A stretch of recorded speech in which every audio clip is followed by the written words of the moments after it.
สบายดีขอต้อนรับเข้าสู่การรายงานข่าวพยากรณ์อากาศที่ห้องข่าวกรมอุตุนิยมและโทรศาสตร์สำหรับมื้อนี้อากาศยังแก่ร้อนหาร้อนเอาอยู่ทั่วไปเฮามาเบิ่งรูปภาพดาวเทียมมื้อนี้นำกันเลยว่าจะเป็นแนวใด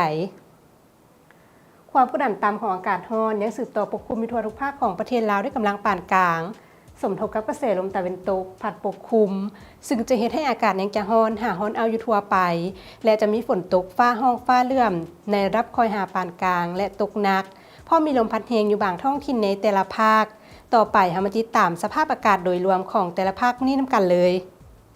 ภาคเหนือด้านตะวันออกอากาศร้อนและจะมีฝนตกฟ้าห้องฟ้าเลื่อมในระดับคอยหาปานกลางพอมีลมพัดแรงอยู่บางท้องถิ่นเนื้อที่การปกคลุมของฝนเท่า35ส่วนห้วยของภาคอุณหภูมิในระหว่าง16-32องศาภาคเหนือด้านตะวันตกอากาศร้อนหาร้อนเอาพร้อมจะมีหมอกแห้งปกคลุมอยู่ทั่วไป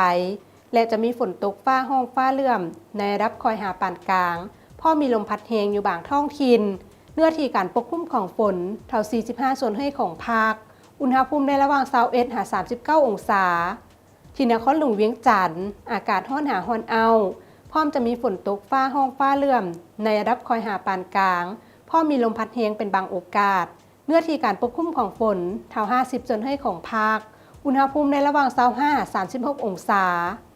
ภาคกลางอากาศร้อนหาร้อนเอาพร้อมจะมีฝนตกฟ้าห้องฟ้าเลื่อมในระดับคอยหาปานกลางและตกหนักอยู่บางท้องถิ่นพร้อมมีลมพัดแรงเป็นบางโอกาสเนื้อที่การปกคลุมของฝนเท่า60ส่วนห้วยของภาคอุณหภูมิในระหว่าง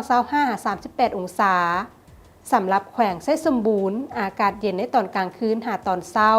ส่วนตอนบ่ายอากาศร้อนพร้อมจะมีฝนตกฟ้าห้องฟ้าเลื่อมในระดับคอยและมีลมพัดแรงเป็นบางโอกาสเนื้อที่การปกคลุมของฝนเท่า30ส่วนห้วยของภาคอุณหภูมิในระหว่าง19-34องศา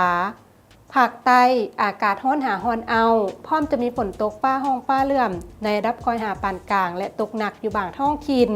พร้อมมีลมพัดแรงเป็นบางโอกาสเนื้อที่การปกคลุมของฝนเท่า55ส่วนห้วยของภาคอุณหภูมิในระหว่าง25-39องศา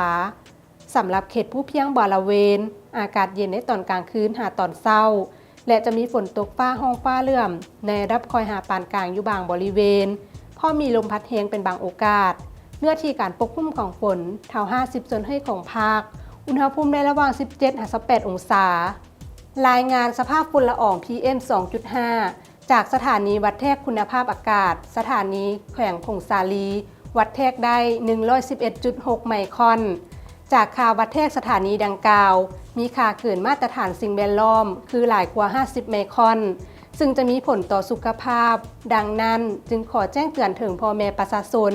ที่อาศัยอยู่ในเขตดังกล่าวให้รักษาสุขภาพใส่ผ้าปิดปากก่อนออกจากบ้านพร้อมนี้ก็ขอให้หลีกเลี่ยงการเฮ็ดกิจกรรมกลางแจ้งถ้าบ่จำเป็น